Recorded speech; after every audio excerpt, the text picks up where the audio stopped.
Hey everyone, Maestro here. I am the football enthusiast. Hope you're all doing well. Alright, in today's topic, the topic of today's video is about David De Gea and his legacy at Manchester United. If you don't know, it's been official from last night. David De Gea is officially a free agent. He is no longer a Manchester United player.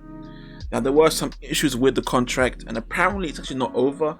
He could potentially, after his wedding, he has a wedding this week, after his wedding, come back and negotiate with United about a possible extension. But seeing that United are linked with Onana and a few other goalies, and just seemingly that with the reports that Ten Hag wants to move on, I think they are going to move on. And either way, if he does sign a new contract, he won't be their starting goalkeeper.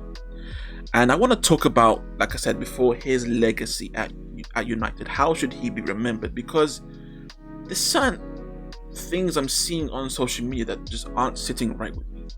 I'm seeing just more than I feel comfortable with in United fans bashing David De Gea, calling him a fraud, posting failed compilations, saying he was never good in the first place, blaming him for not being better last season. He's gained a lot of stick, and it's ultimately led to a lot of fans of United forgetting what he once was, and also misremembering what he once was. They're rewriting history. Like I said before, they said he was never good in the first place. That is ridiculous.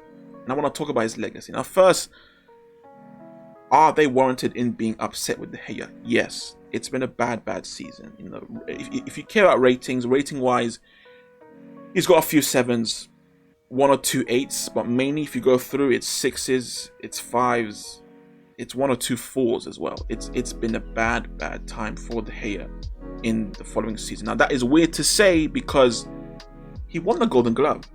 He did win the Golden Glove, though, the award for the most clean sheets. But real quick, that award is a team award. People don't realize that. That award doesn't mean that your goalie was the best goalie. It just means that you had the best defense. And the best defense, sure, the goalie is a huge part of that. But it doesn't matter how good of a goalie you are. You be prime Neuer, prime Buffon, prime Yashin. If your defense isn't up to scratch, you're going to concede a lot of goals. And you ain't winning no Golden Glove. So, yes, De Gea won the Golden Glove, but that can be a bit misleading as to how good he was, because he, in my opinion, was not good. If I was to rate his season out of 10, 5.5, maybe 6, it was not good. He made way too many errors, leading to many goals, errors with saves, but also errors with his feet on the ball. He is not good on the ball, and this new generation of goalies, that is something that we need to tick off. We want goalies that are great with their feet and hands and saving, also great with their feet on the ball, and he does not tick off that.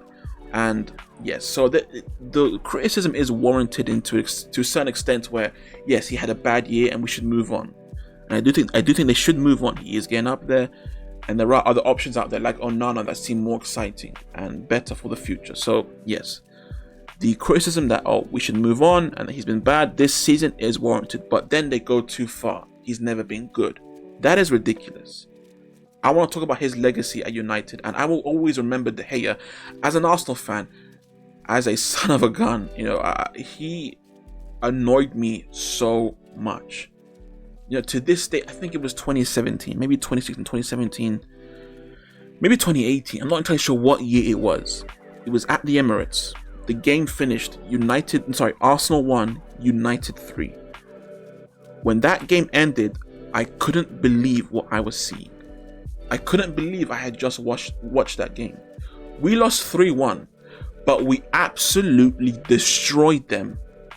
I had never seen us tear apart a team so much so in that game against United and still lose. I had never seen anything like that in my... The only time I can think of that is somewhat similar is to when Barcelona lost against Celtic 2-1. You guys remember that? When it was the Pep's Barcelona was around 2013, 2012. They lost 2-1 in the group stage, but Barcelona destroyed them. This was similar to that.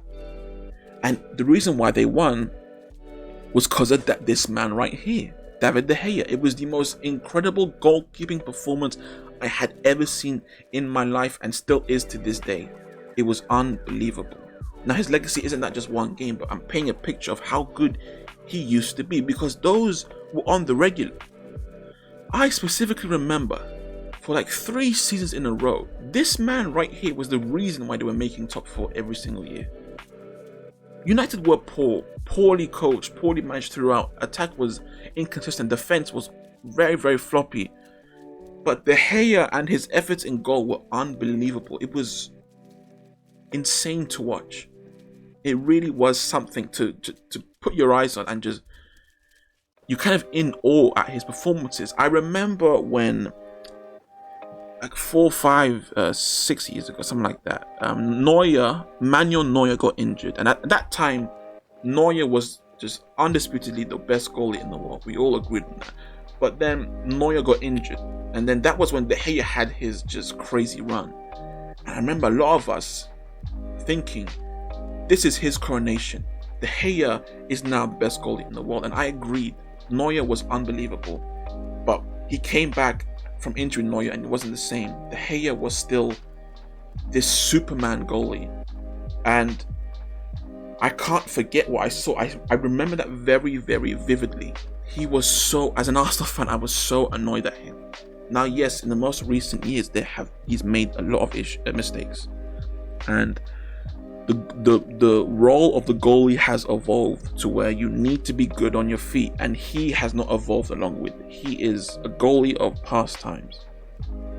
But I remember those times, and he was unbelievable. This man won Player of the Year for United year after year after year. For me, if you take De Gea out of that United team in the past 6-7 years, they miss out on Europe a number of times. I'm dead serious. I think that there are a number of times where they make Europe where they would have been mid-table without him. That's how good he was in his prime. So I understand United and their frustration with De Gea, but do not throw away what you once saw. I mean, I can't. It doesn't sit right with me. I'm an Arsenal fan, and it doesn't sit right with me because I just don't like seeing legends tarnished like this. I understand it's been rough recently, but don't forget what he was. As an Arsenal fan, I'll tell you right here, I hated him. That should tell you all you need to know. Yes, it's been rough in recent times, but he was such a monster back in his prime. And he is a legend of United. I think he most definitely is, and he should be. And he should get a great send-off if he does in fact leave. I know he's a free agent. There are rumors that he might come back with a less contract, but if he is gone, give him a send-off that he deserves. Alright? And that's the whole video. It just doesn't sit right with me, this whole crazy highness aura around De Gea.